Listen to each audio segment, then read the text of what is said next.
Good evening, everyone. While we wait for folks to log on and get settled, we'll have a few slides we want to show you. If you'll pay special attention to the list of generous donors who make this evening and all we do possible here at Purple Eye Now, thank you. We'll be back in a few minutes.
Thanks for attending tonight's forum.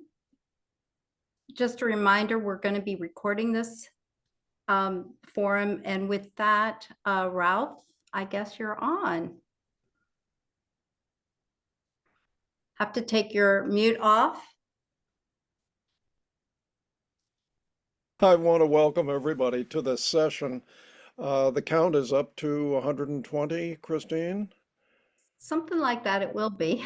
It represents a continuing community of interest in this amazing project, which is going forward as we speak.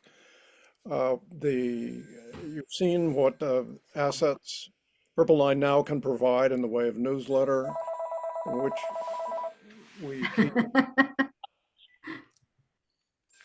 we keep you advised of how the project is going.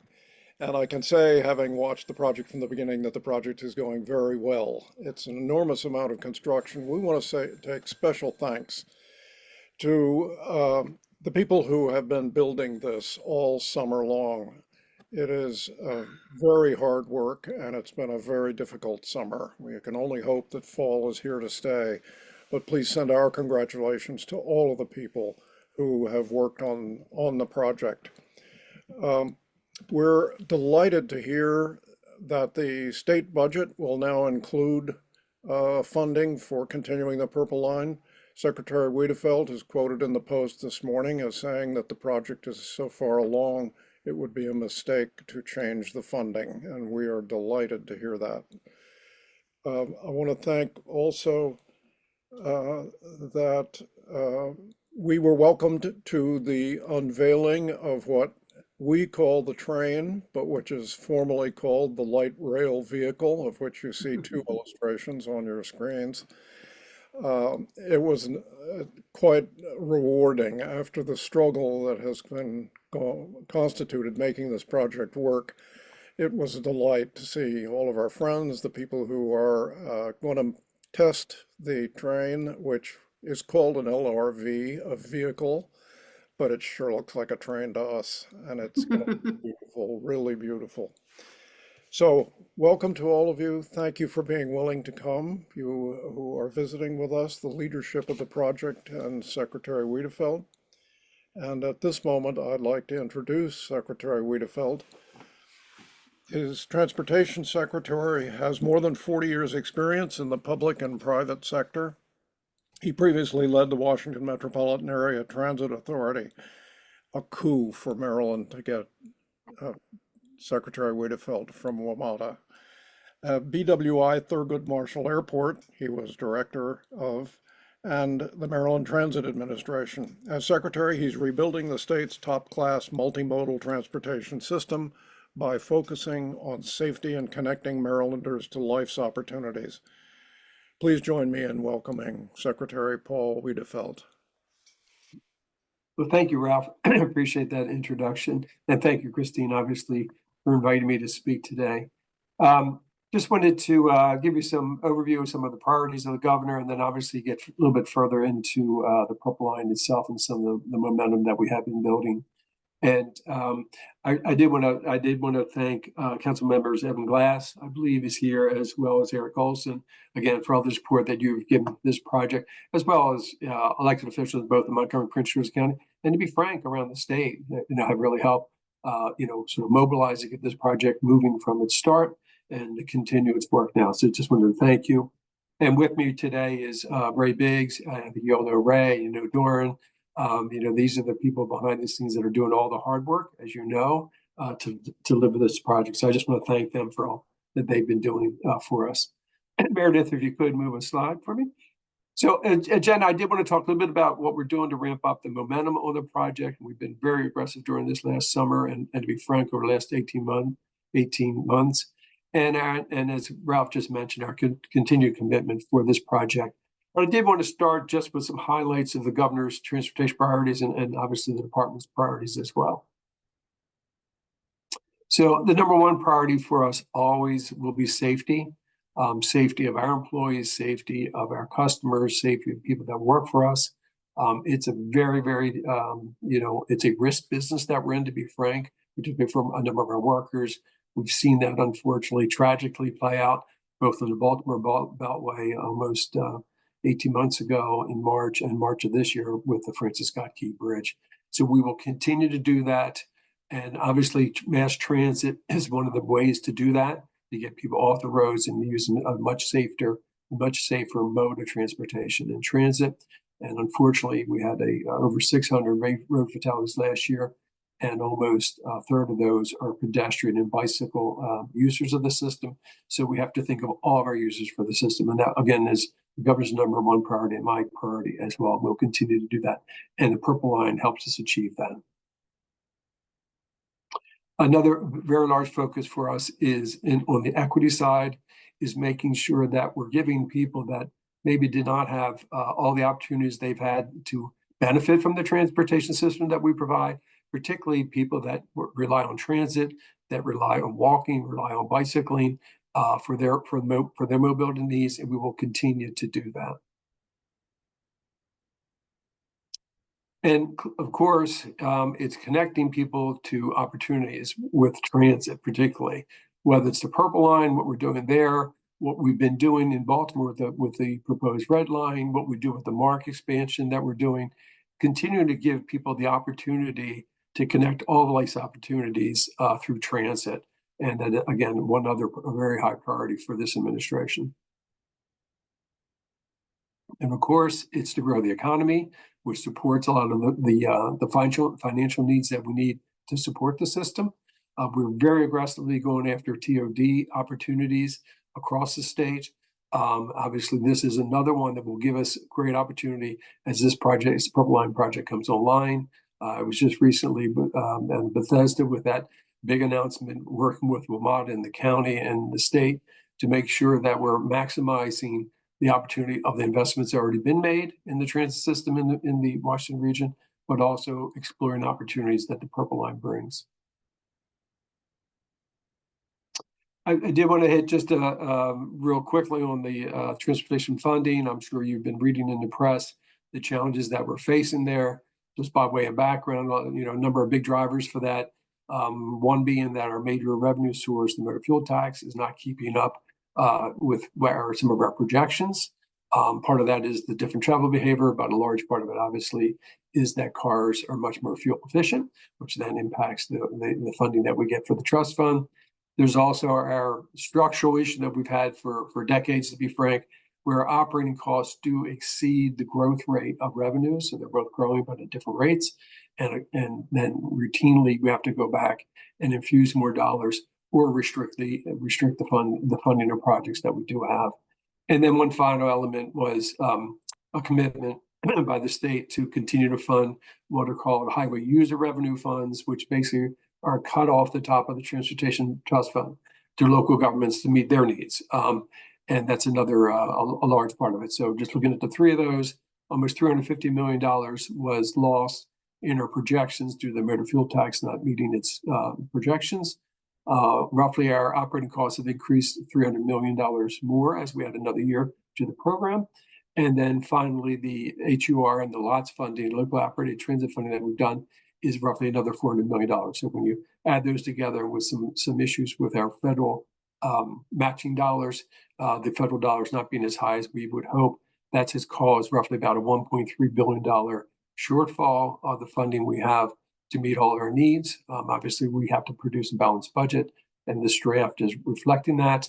But we did not make, there are several cuts we did not make, and the Purple Line being one of those, given the commitment and the importance of this project to the region.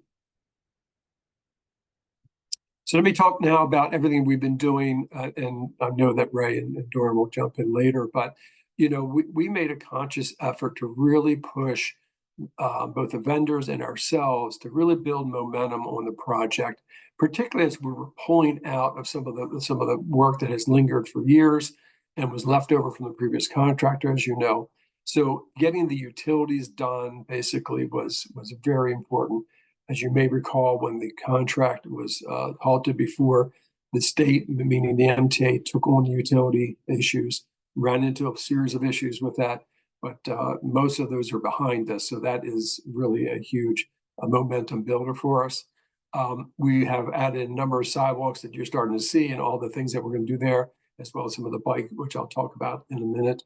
And then I personally made a commitment to University of Maryland when I came on board to get out of their basically, their major, their main street of the campus, to be frank, with the campus drive, where basically they're recruiting students. They obviously have students moving right through the heart of the university that obviously we were impacting. So we made a commitment to get that major work done before this upcoming academic year. And our team did a really good job in doing it. And thanks to the University of Maryland for giving us the access that we needed to basically roughly shave off a year of the impacts that would have had on them. Engagement, we will continue to hold, obviously, engagement with all levels of community. I know our team works very hard to do that. I know that there's a lot of pressure on a lot of communities, a lot of businesses. So we just want to continue to be out there, helping people understand, the nature of the project, how they're starting to see it, and how to operate around it. One of the things we just did recently was make sure people understand how to literally cross the tracks, particularly on two wheels, to do that, to make sure that they're safe. Some of the major milestones are just listed here. One was just mentioned by Robert with the unveiling of the fleet, which I thought went very well. Thank you for attending. The Silver Spring Transit Center, again, just reopened. We did that work, and obviously the Talbot Avenue Bridge was a very, very big milestone for us to hit. And again, I think that's all building the momentum that people are starting to see, the product of the project and all that they've been through. So the big news is we're more than 68% complete, which is really fantastic. And again, it's the result of a lot of hard work from a lot of people. So I want to thank them again. So looking ahead, we will continue to work with our team, both the MTA team and obviously all the local governments and obviously the vendor to maximize efficiencies where we can. Try to do concurrent work is what they're doing. We're starting to focus on a lot of the systems work, which is the next major part of this project. As you've seen, we have 4 vehicles in now. We're expecting a 5th one momentarily. They are doing static testing of those vehicles, and soon we'll be doing dynamic testing, particularly on the test track. And we'll continue to work on the Capitol Crescent Trail.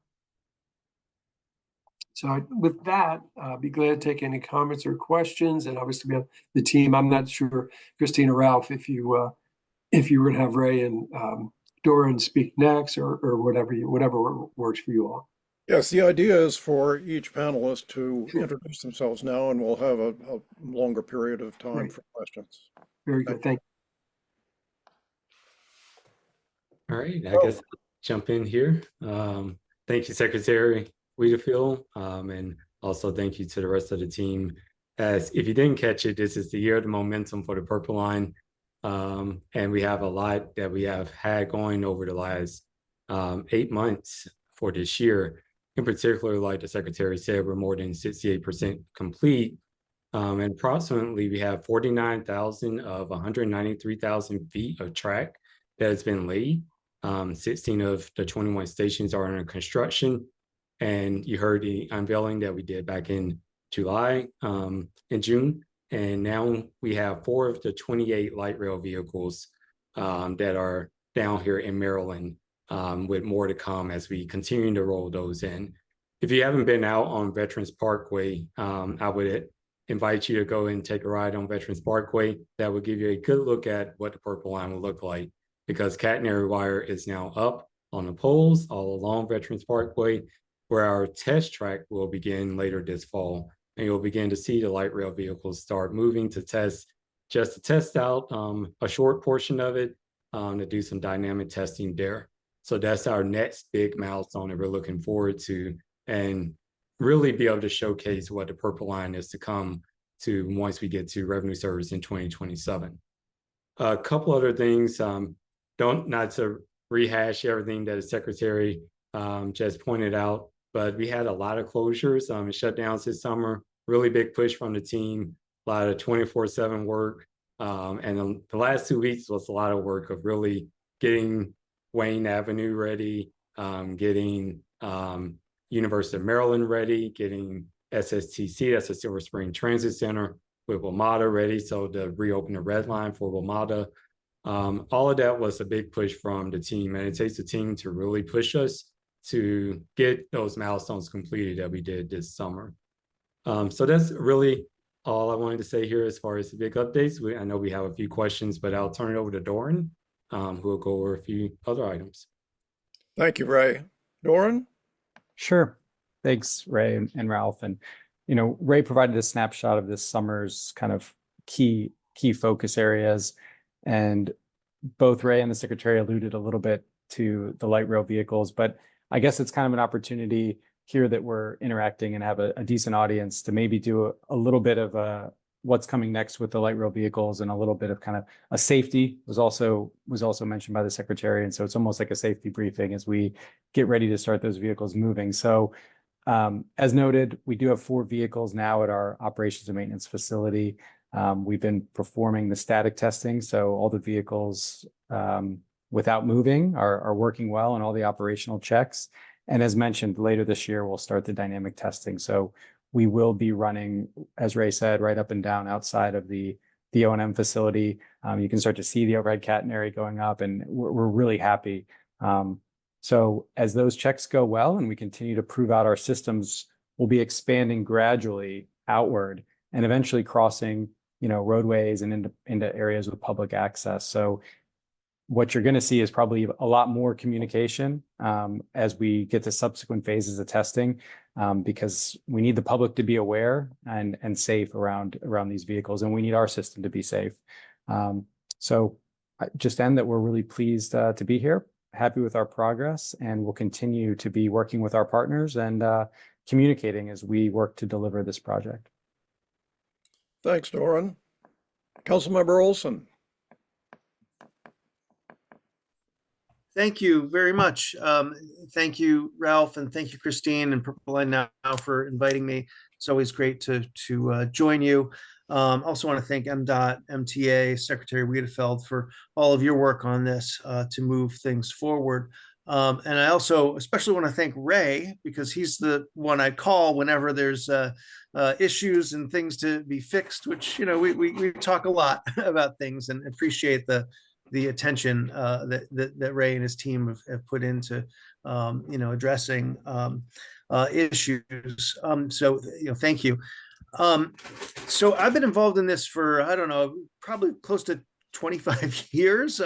When I started on the city council in College Park in 1997, it was just an idea. And slowly and with a lot of fits and starts, we're finally here, and it's fantastic to see it 68% complete. I think a lot of us, that's such a milestone, and looking forward to the day when we see those light rail vehicles on the test track on Veterans Parkway. That'll be amazing. So I represent the part of the corridor from, and I'll start from east to west, from New Carrollton through College Park. So that includes the Riverdale area as well, Beacon Heights, East Pines area, the Riverdale Kenworth Avenue stop, the Discovery District, University of Maryland stop, the College Park Metro Station, Baltimore Avenue Station, and of course the campus stop. And then it goes on through my colleague Monica Fisher's district, District 2, through Langley Park and over to the transit station, and then to the Montgomery County line. And yeah, we in Prince George's County have been very supportive, strongly supportive of the Purple Line for all the things that it's going to bring. We're excited about the mobility. We're excited about how you can get back and forth, and the opportunities that it opens for economic opportunities as well. I actually spent quite a lot of time this summer going up and down the East Coast to see my folks up in Western Massachusetts, and it's great to get over to the Amtrak station, but to be able to walk to a Purple Line stop, it'll be almost like a door-to-door service all the way up and down the East Coast, and that opens up. The Purple Line's going to open up, that corridor for everybody, in the 16-mile corridor through Prince George's and Montgomery County to be able to get to New Carrollton, to the Amtrak, to get up and down the East Coast. And I think that's really going to be beneficial in so many ways for the University of Maryland, for our businesses, for our startups around, especially around the university, but elsewhere as well. And we're very excited. I'd also say that we are working, and I've been doing a lot of work around affordable housing around the Purple Line. We have, and I just did a quick count of about 6 affordable housing projects that have either recently opened, are in the pipeline, are approved, or are being contemplated right along the corridor, and at least in my district, and I'm sure there's other opportunities out there as well. But that's really important, and we need to talk about that, how the Purple Line can serve all people, and reduce the transportation costs. Having a car is expensive. Having the access to transit is an efficient, good transit that's going to get us up and down around the area, is terrific for all of us. So, I also think of, the opportunities for students at the University of Maryland to do internships throughout the region. It's really going to open up our suburban Maryland area for a lot of beneficial things. Yeah, so I just think that we have a lot of opportunity. It's going to benefit all of our communities throughout the 16 miles, and certainly in District 3. And I'm excited to see that those light rail vehicles on the testing track. And it's been a long time coming, but all of us have been, part of this. And I want to thank you all for having me here, and I'm happy to take any questions after. Thank you. Thank you, Eric. Thank you for coming. Councilmember Evan Glass at the west end of the line. That's true. You know your geography, Ralph. Good evening, everybody. I'm Evan Glass. I'm an at-large member of the Montgomery County Council, and I chair the Transportation and Environment Committee, and just want to echo the sentiments of Councilmember Olson and others, and thanking Purple Line Now. Thank you, Ralph and Christine and Secretary Wiedefeld, MTA and Purple Line Transit Partners. But most importantly, I just want to thank everybody who's on the Zoom, who cares so much about this project that you've taken your Wednesday evening to receive an update on it. And for the last number of decades, going back to 97, Council Member Olson, been advocating, and way before then as well. This project is only where it is because of all of you, so thank you. I'm a former journalist, so I'm going to start with the news of the day. And Secretary Wiedefeld mentioned, the budget and the budget shortfall. And I just want to thank him and Governor Moore for working through a very challenging budget, but prioritizing the completion of this project. It cannot be emphasized enough, the decision making, how hard it is, and their full-throated commitment to seeing this through. And the work that has been taking place over the last number of months has been extremely challenging across the entire route. And I live in Silver Spring, in downtown Silver Spring, and it has been hard. I'll just say that. And we've been seeing it on the listservs and tweets and texts and every other form of communication. And there was a lot of nervousness regarding back to school last week as well. But I want to commend the Purple Line Transit Partners and MTA for getting the summer work completed during the summer. Full stop. The work that was said, the commitment that was made was completed. And it was challenging, but this was the summer of progress. And we've been waiting for this progress for a very long time. And yes, it was challenging, and there will continue to be challenges ahead, but with more than half of this line completed, we're over the hump. And we got more work to do over the next few years, but I'm excited about it. And just on Friday, I had friends in from out of town for Labor Day weekend, and so I had to remember that I got a little excited, and I was ready to go to downtown Silver Spring and hop on the red line there. But I remembered I had 2 more days to go before the Silver Spring Transit Center was open, so I went down to Tacoma Park on Friday. But the red line is back, right? And for those of you who are in Montgomery County, we're keeping the bus lanes, the dedicated bus lanes, until the end of the calendar year, to continue studying them and to continue seeing how they are supporting all of our transit dependent residents. And so there are a lot of other things that are coming out of this project and about the work that is being done to complete it that I hope will have continued lasting effects. And so lastly, it was so good to see so many of you at the debut of the new light rail cars. It was a really joyous event, and the cars are super cool. For those of you who have not seen them, I know a number of us all posted all over social media. I posted a little video as well, so find me wherever the kids find these things, Instagram, TikTok, yes, TikTok, Facebook, wherever it is.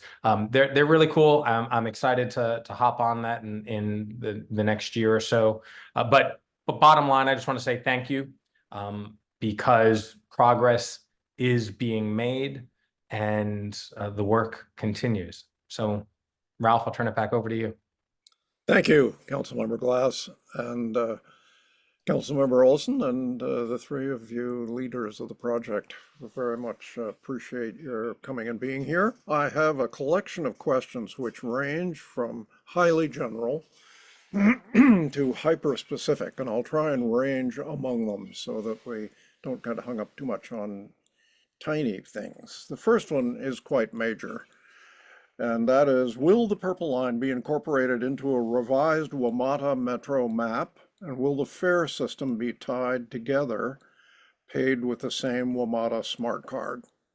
And Secretary Wiedefeld, maybe you are the highest altitude to answer that question. Yes and yes is the short answer. Yes, we will be working. We've already started, obviously, working with Metro on both of those issues, making sure that it's just transparent to the customer to transfer between the two systems, and obviously also incorporate it into the map. Now that will take board action to do that. Having sat through that map is thought of very highly, and has a long history. But we'll work through that with them to get that on the map as well. Great, thank you very much. Mm-hmm. I have a question related to the University of Maryland, of which I have a bias. Can you talk a little more about the free rides for Maryland college students? Is that still going to be happening, and does it include faculty and staff? I think Ray might be able, but my understanding, I believe it's 5 stations where they'll be able to, in fact, ride for free. But Ray or Doran, if you have more of the specifics on that. Yes, I can jump in on that. So while it's still under development, it will be free for faculty and students for the 5 UMD stations. And then the details of how that will work will be worked out prior to operations, but that will be the case for the faculty and students. More broadly, will there be student fares in general on the line? I can take that one too. I was looking to see if the secretary is going to jump in on that one, but we are still working through the policy as far as the fare relates and developing that. And as we get closer, more and more details will be shared. But as the secretary just mentioned, it has to go through approval processes and all of that as we work in close coordination with WMATA and all the local jurisdictions to ensure that we have a well-set, efficient, and fair policy.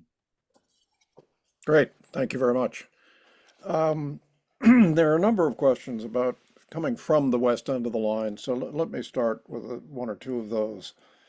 Will the Purple Line include signage?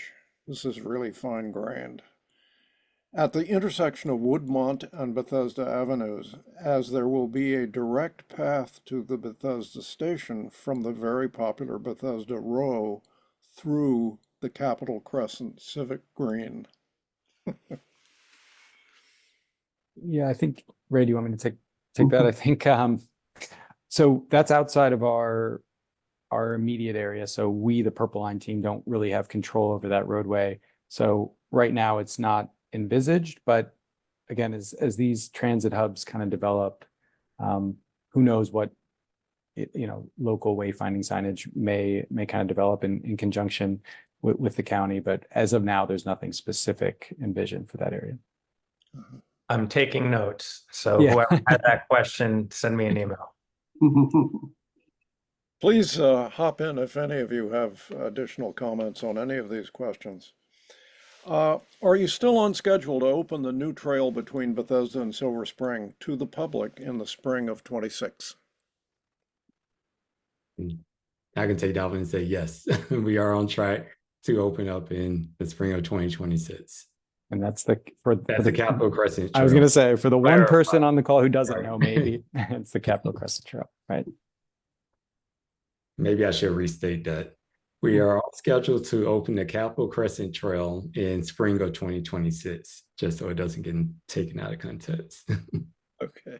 I have to say, I was down there looking at the bridge across Rock Creek the other day. And of course, the trail bridge remains sitting in a parking lot nearby.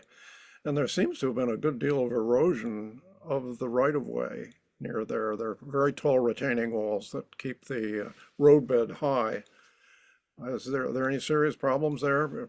26, that gives a year and 2 months. You can do a lot in that time.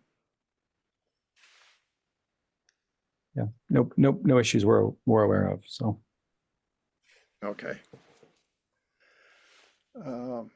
Are you still on schedule to complete construction of the noise wall behind the town of Chevy Chase by the end of the summer of 2024? This summer. Jordan, you want to take yeah, that? sure. So, we'd have to check on the very, very detailed specifics, but my understanding is it's largely complete, and there may be a few sections open just to allow kind of the final finishing work behind the wall to be complete. But I haven't laid eyes on it myself recently, so I don't want to misspeak. But I believe it's mostly complete, and if you do see gaps, it's deliberate and just temporary to finish all the minor finishings around the wall. Excellent. On a general scope, how many cars are now delivered to the operation and maintenance facility, and how many are left to go? You quoted a total of 24 cars coming, as I understand. 28 total for the 28. fleet, and we have 4 currently. I believe we're due to receive another one middle of next week, and we're going to keep them coming over the next period as we can test them and have room to store them and move them around. That'll be a busy hub of activity in that O&M facility soon. I assume they come in pieces.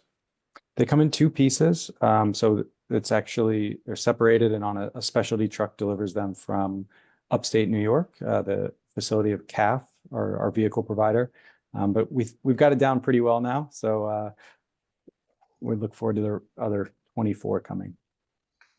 And if I can add, Doran, there's a video that we have posted that shows them coming down from Elmira that's on all the social media. Still in the idea from Councilmember Olsen to push them to the social media. Or Glass, sorry. Councilmember Glass said that.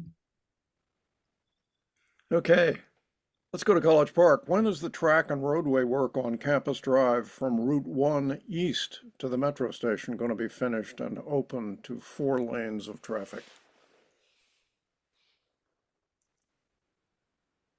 You'll repeat that again, just to make sure. When is the track? The line through the campus is done through the student union and going up through Lot 3 and then out to the west end. We appreciate having that entrance to the campus open again. It's terrific. And I must say, it's really rewarding to see that concrete slab with rails in the middle as a marker of progress. And you said earlier, how many miles are complete now?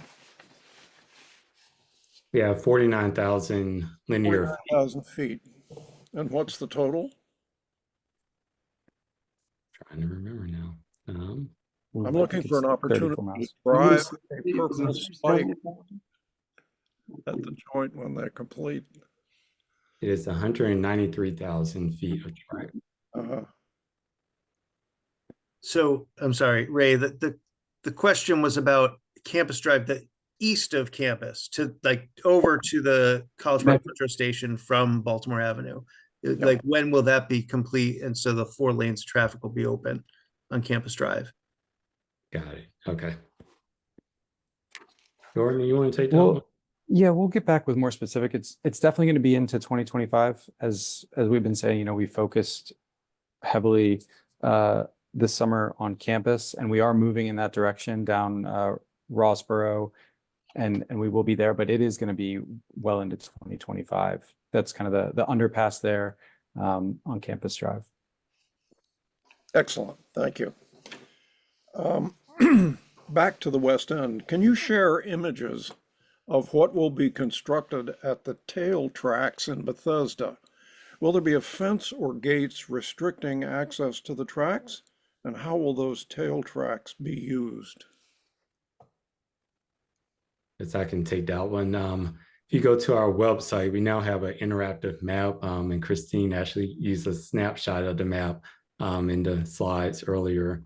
If you go there, you'll be able to click on the Bethesda station, and you can see some of the renderings that are at the end there that'll give you a look at it. And in addition to that, the renderings reflects that the area will be that will incorporate the Purple Line tracks, and the park that will be built by Montgomery County Parks is not illustrated as it will be, as that is not part of the Purple Line design. These are just artistic renderings that were done early on, but it's anticipated that the tail tracks will be used for short-term storage for light rail vehicles and access to the tracks for maintenance vehicles. So pretty much closed off to the public. Correct. Gotcha. I'm going to take moderator's privilege and ask a question about the utility relocation aspect of this project. The first contractor said once in a meeting that he had never encountered a utility relocation project as big as the Purple Lines before. And of course, the center of that, or at least the most obvious part, has been stormwater management. It's my view that this line is not just taking care of itself, but it's taking care of the communities through which it passes by greatly increases the ability of those communities in the adjacencies to the line to deal with the rising requirements for stormwater management. Am I right, or is this just a routine enterprise?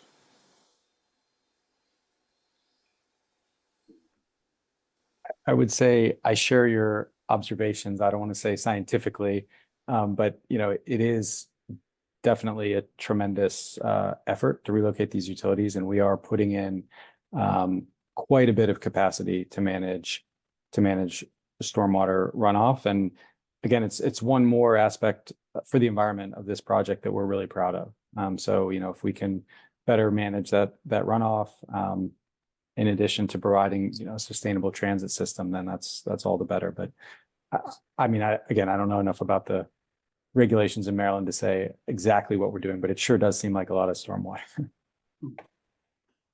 Yeah, impressive. I mean, the concrete pipe displays that have been down and are gradually disappearing into the ground, I notice. It's really stunning. And I think as a person who deals with sustainability, it's clear that regulations are changing as projected rainfalls increase. And even I was amazed to find that in Chevy Chase, the town of Chevy Chase had no stormwater management. Now, it's not completely provided by the Purple Line, but it has an effect on the Purple Line's passage through. So thank you very much.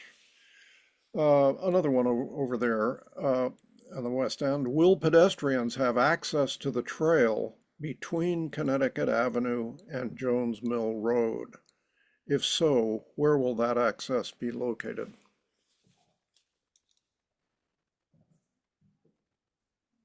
I can take that one. There will not be additional Capitol Crescent Trail access points between those at Connecticut Avenue and Jones Mill Road. But the access points that existed before will be there, where they will be able to access the trail. Okay. Excellent. Thank you. Has the contract for the artist for the art in transit for the Bethesda Purple Line station been awarded yet? And will it still be Atelier Manfredi?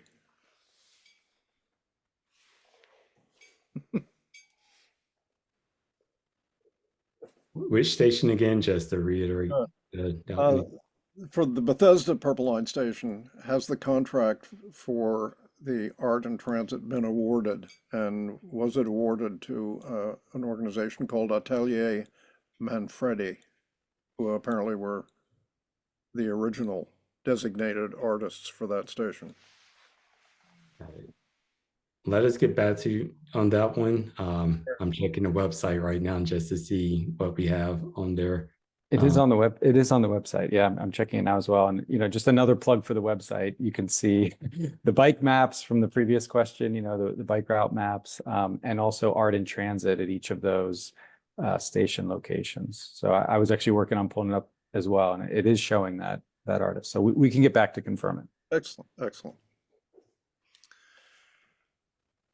Let's talk about the Capitol Crescent Civic Green. When will the contractor be done with the use of the construction staging area where the Capitol Crescent Civic Green will be built at Woodmont and Bethesda Avenue? Back to that location again. How soon could construction of the Civic Green begin? And is this being coordinated with Montgomery Parks to ensure that the Civic Green can open at the same time as the Purple Line service begins? Got it. So Capitol Crescent Civic Green. Dorn, I can take this one. The construction staging area will be in use through at least 2026. The turnover to site is after construction, which will be coordinated with Montgomery County Parks for the turnover this site there. Excellent. Thank you. It was stated at the BCC CAT meeting on May 14th that the Pearl Elm Street pedestrian flyover bridge would be completed, quote, by the end of this summer. Is this still on schedule for completion, and when will this bridge be opened to provide the public with the ability to cross the construction site at this location? I think construction is still ongoing with some, I think, probably last fencing and barrier. So let us check on the more detailed schedule for that and reply back, and you can publish it in the newsletter. Okay, terrific. Thank you. And the last of the 14 questions that I've been given, but Christine, I think you have more. Do you know when the manhole at Rossboro Route 1 is going to be finished and the street repaved? I can probably take that one. So a utility conflict was discovered and is currently under redesign. This will be complete following an approved design. So we can't give an exact date, but we're moving as quick as possible there. That's a whole new road that you've provided through there as you've opened the west entrance to the campus, and it's great to be able to use it. Can I ask a clarifying question on that? So the manhole is in Baltimore Avenue? No, it's in at Rossboro and Route 1. Well, yeah, Route 1, Baltimore Avenue. Yeah. Yes. So yeah, I mean, I know there are questions about, getting through Baltimore Avenue, Route 1. All right, Ray, I'd love to hear the follow-up when you get that, please. And whoever asked the question, please email me and I'll get you the answer through Ray. Thank you. Excellent. Christine, do you have more questions? I have a couple of general questions that I think our group would maybe be interested in. Let me just read it verbatim. After losing the previous builder, can you speak a little bit about the work that's being done internally to keep the relationship between the builder and the owner healthy and on track? Sure, I'll take that one. So we basically every 2 weeks with every player, to be frank, at different times. Like this morning, we had all the players around the table, from the contractor to the designer to the eventual operator of the system. And Doran and I and some of that team, we meet on a much more regular basis. They meet, constantly. I'd like to pop into the Purple Line office occasionally just to check with everybody and make sure they were keeping focused. And I think it's been working very well. The partnership has been much more positive, to be frank. And that's what we're going to do. And also just to make sure we're communicating, we're identifying those issues that we feel we got to get on top of, particularly when we need help from other people, whether it's from CSX or from Omada or from Pepco. I mean, we have a lot of outside players in this that we don't have control over, but we have relationships with. So we spend a lot of time working through those as well, not just the contractual relationships we have, but basically the professional relationships we have with other players. And I think that's very important to keep everything moving as smoothly as we can and to keep lines of communication open so that we can address things very quickly. Thank you. That's good to hear. Here's a question that came up in one of our board meetings from one of our board members, and it's, we hear that the Purple Line will open in winter of 2027, but do you mean January and February of 2027 or December of 2027? And would it be possible to have more clarity about that service opening in terms of which quarter of the year? It would be in the last quarter of the calendar year. Okay. I think, we would love to get, if we can get it any sooner, we will. But yeah. I think, as you know, this is a very complex project. And, one of the larger unknowns that we're still working through is the systems work. So, everyone's been obviously very focused on the construction, but the systems of these very complex facilities, they're tough. And so that is a large focus of ours and of mine. Having lived through some of the delays on the Silver Line, which were primarily system related, it's very, very challenging. And there's very few people in the world that do systems of this scale is the reality. So I think it's very important that we keep that in mind. Okay. That's why we're going to push as hard as we can to get it by the end of that year. That's great. That's probably our number one question is, are we still on schedule? Yeah. I think a couple, one is, what have you found the most challenging over the past year? And I think I know what the answer is just from what you all have spoken about, but all of, the council members too, because their counties have been impacted significantly. And I know their phones have been ringing. So what are the challenges? And just, a preview. I'd love to hear what you're most excited about, let's say in the next year or two.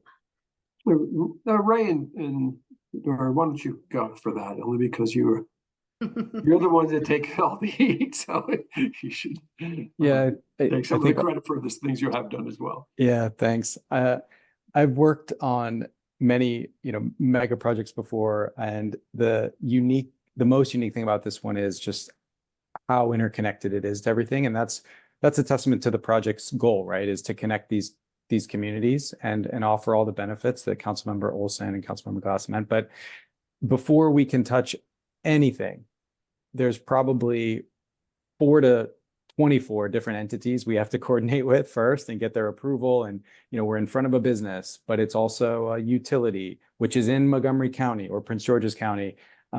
And so there's just a lot of coordination and communication. because this project really is going to change the fabric of these communities, or maybe not change, but be interwoven, maybe is a better way, into the fabric of these communities. And I think we're doing a better job of being sensitive to that, although I'll let the council members correct me if I'm wrong, but we try to be sensitive to that. And it is all about people and communication and coordination. And I think the project has done a much better job, and we still probably have some improvements to make, but we're starting to really hit our stride with that. But every time we put a shovel in the ground, a lot of forethought and planning and coordination goes in beforehand. And Dorian already said part of what I was going to say with the coordination of the utility conflicts were probably our biggest challenge, I would say, over the last year. As we're moving out of that into the systems piece, as you said, heard the secretary say, that's going to be the next challenge for us as we move through that piece. But really working with all the stakeholders, as Dorian said, and making sure we address all the concerns before we move forward with anything is key to us being successful, not only for the project, but for the communities. But the biggest thing I'm looking forward to is really seeing the trains run on the test track. That's the next thing that I'm looking forward to. Council members? Evan, why don't you go? Why don't you go? Okay, so it's been challenging for residents, right? And businesses. And there are times and days when I've woken up and received texts and emails that one of the sections of work, namely, I'll name names, right? Along Wayne Avenue, began work at 5:30 or 6 o'clock, or someone said that they heard noises and woke them up, and work's not supposed to begin until a certain time. And so there's lots of back and forth, and then cut through traffic, coordinating with the signages, and then also the Montgomery County Department of Transportation to try and mitigate that. And as I noted in my comments earlier, it has really been a summer of progress, but that has meant that it's been hard, because this has been pent up progress. It is tangible progress, and no pain, no gain. And so we're trying to figure out how to live with all of this disruption that is real. And even if we all support the goal, we have to acknowledge that it is disruptive. And Eric and I are on the front lines of this. We bring in all the partners that are here on this Zoom. But the other aspect is with the small businesses. And in Montgomery County, we've continued to work with our state partners. And I just want to give a shout out to Delegate Janelle Wilkins in District 20, who has been a statewide leader in requesting that funding be provided by the state for our small businesses.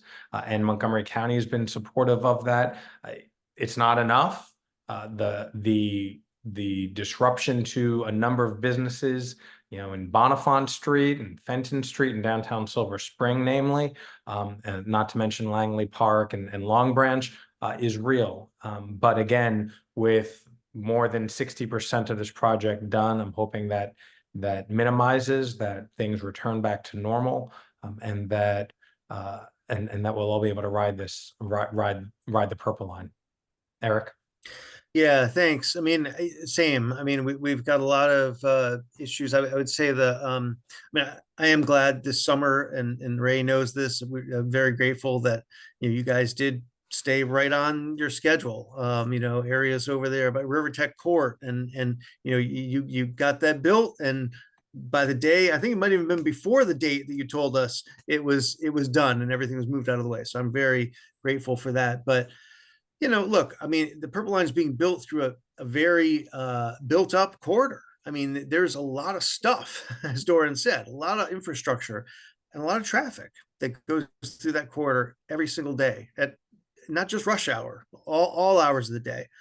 And so that's a very difficult thing. And we've got, I guess the biggest challenges that we've had traffic wise that I can think of are Annapolis Road and Veterans Parkway. There we've had a lot of, I mean, we've helped time the lights differently and all that, but it's a heavy trafficked intersection, and having that closed off, several lanes closed off is tricky. That's been difficult. Riverdale Road, and I'll come back to 66th Avenue in a second because that's our current challenge right now. But Kenilworth Avenue, getting that bridge up, the overpass was amazing. I mean, I do want to say I'm very happy that got built and in place, and that's going to really relieve a lot of traffic for decades ahead of us, because that's not at grade. But we heard the question about Campus Drive earlier, and Baltimore Avenue, Route 1. I hear about that quite a bit.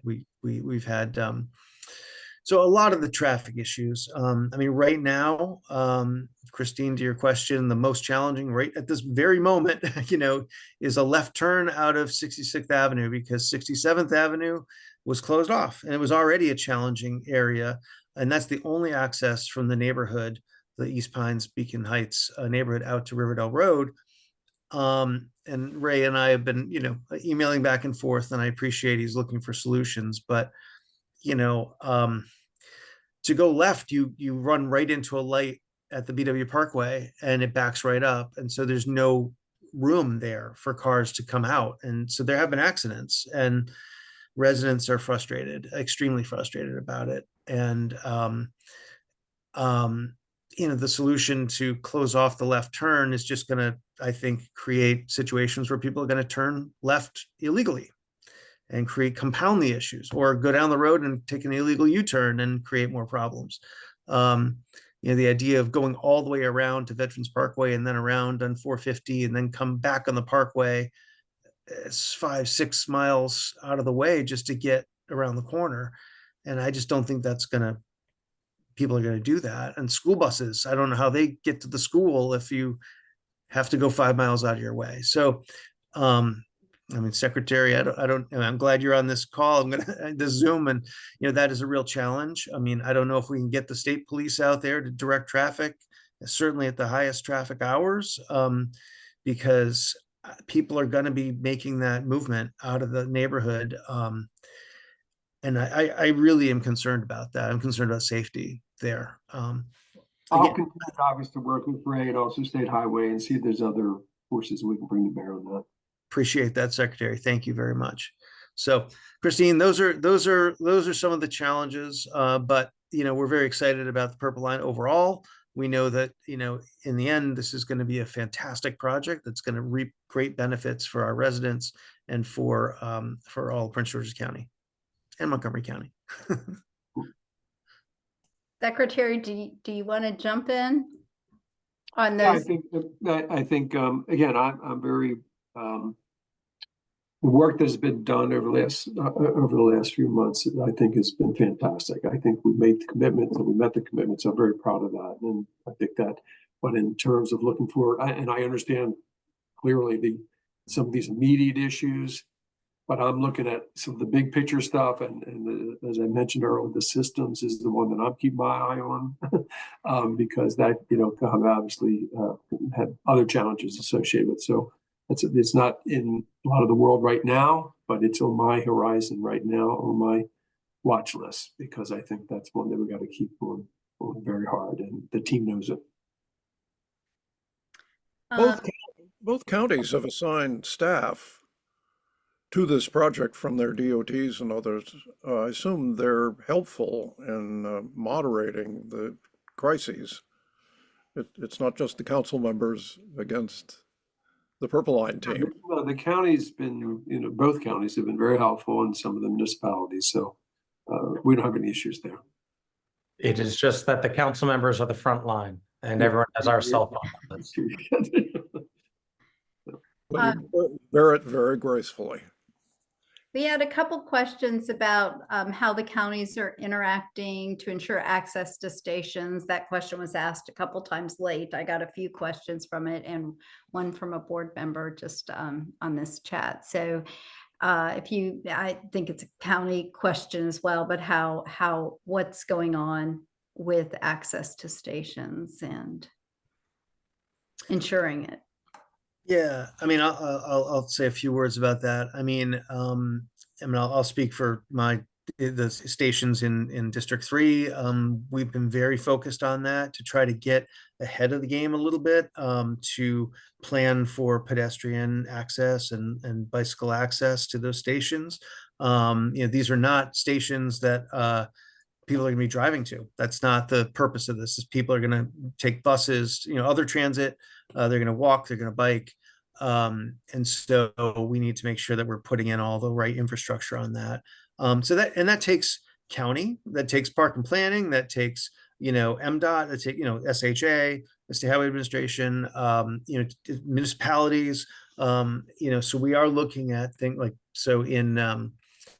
at the Kenilworth Avenue station in Riverdale Park. I'm working with Park and Planning to get a path from the Templeton Knolls neighborhood through a Park and Planning park to then get directly to the station there. We're looking at some other routes to improve pedestrian and bicycle access across to different stations. I've met with Ray and Derek Gunn from SHA about other improvements. I know that the state does have a pedestrian safety program to put in new infrastructure in places, and we're trying to get some of that focused on some of our higher, what I can deem as higher risk, but areas that need improvement. I know that we all share those goals that we need to work on the pedestrian safety. I know also you've had, and Ray can talk to this, or Doran can talk to this, the different bike facilities that you're putting in. I mean, I know those are definitely part of the Purple Line. But let me stop there, and I'm sure Councilmember Glass has some things to say about Montgomery County. Similar efforts are underway here in Montgomery County, and when we have looked at some of the master plans or sector plans for some of the areas around the stations, and the first one that comes to mind is Littonsville. Aside from creating a community there, building upon the community to accommodate the Purple Line, it has been envisioned for the pedestrian infrastructure. We have to build it, of course, but all of that I believe will be in place. And I know that everybody on this Zoom will let us know if there's something not in place. And again, the work that has been underway over the last year, it has caused problems. We all know this, and we've all been very attentive to it. But now that we're at a different phase, I'm hopeful that the newer infrastructure will be placed and will be ready for prime time once the cars are ready and we're open for business. And Ralph, I think I just have one more, and then we can just finish up with some housekeeping. Can you probably, Ray and Doran, speak a little bit about what the next 3 years do look like? Because we know, at least the folks that are in the weeds here, know that there's going to be a period of time when a lot of construction stops, but the testing starts. And so it may seem, I've had questions about why is it going to take 3 more years when construction's going so quickly now? So can you talk to us about what the next 3 years kind of look like from a bird's eye or high level view? Yes, I can start out, and then Dora, you can jump in. So at a very high level, as we mentioned, the dynamic testing will start later this year on a test track. And then moving into next year in 2025, you'll start to see sections start to have a lot of major construction complete, and a lot of the stations start to be more visible. Like you can see on University of Maryland, where you can see that the station canopies are up. One of the visuals that really show that the Purple Line is coming into play. And then once you get into 2026, we'll be nearing major construction completion. So I want to say it that way, because of course we'll have the punch list items and all of those things, and then we'll be rolling into testing. And that's the piece where Doran can jump in on. But I did want to mention that one thing in the most immediate is that next month, everyone should definitely join us for the CAT meetings, where we're going into detail about all the construction happening over the next 6 months for each of the 7 different CAT areas and what has been completed in those areas. So Doran, if you want to talk a little bit more on the testing and that longer period of what everyone has the questions about. Yeah, I think, I mean, you did a pretty good job at a high level, and really as Ray said, by mid 2026, construction should be really ramping down. So I also want to make that point in relation to these impacts that we're all feeling, that it is not, I would not expect that to be, in people's minds to 2027, right? I mean, it should be that this next year, again, we're going to keep up this momentum. We're going to keep working hard, but it is more like a year and a half.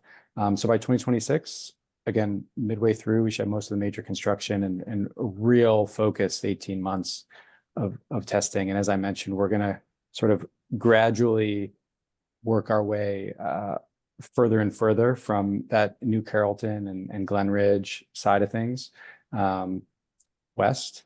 So we are refining those plans now. We were briefing the secretary just today, as he mentioned, with the wider team, including the operator, the people that will be driving these trains, and dispatching them and maintaining the system that, as we're putting all this work in place, it has to be maintained. So we look forward to the future communication. And again, I think these community advisory team meetings are a great way to get the 6-month look ahead for your neighborhood, whichever one that is.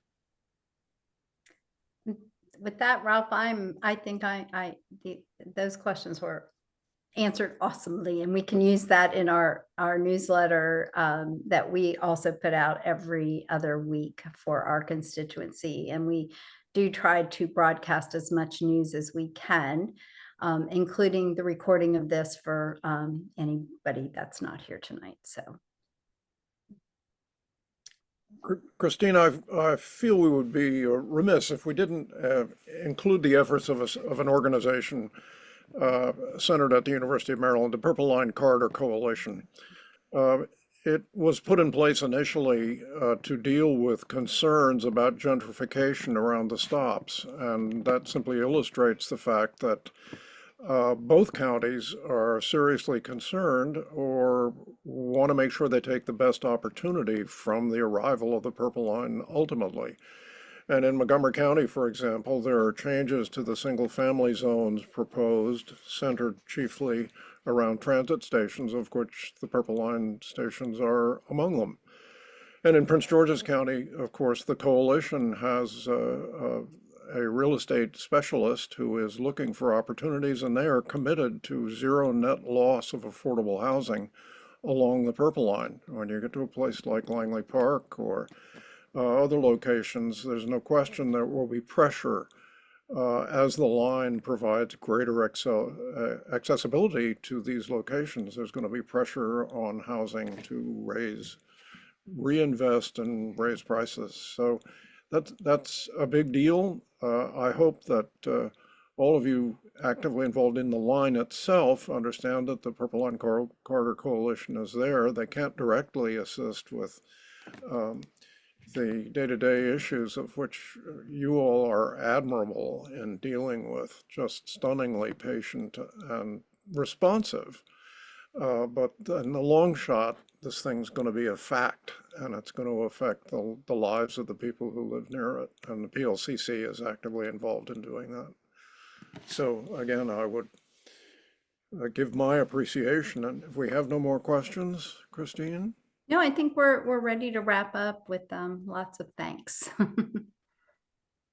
I mean, I, for one, want to thank all of you. First, the 2 council members who are the shock absorbers for public opinion on the activities that go on, and the enormous skill with which the constructor and the joint venture are undertaking to manage this incredibly complex project. And for our support at the state level, Secretary Wiedefeld, we're very pleased that you are there and that you are leading this whole effort at the state level. And we look forward to continuing to deal with you as well. So it's a fantastic team effort, and we're appreciative of all of you for what you do every day and for taking the opportunity to spend time with us here. And we'll have another one of these in a few months and have more details to talk about. Great. Well, thank you, Ralph, and thank you, Christine, and obviously the council members for all their hard work, and really Ray and Doran and the entire team. Thank you all for what you all do every day. So I appreciate it. All have a good night. I appreciate you inviting me. Thank Thank you. you. Thanks, Ralph. Good night.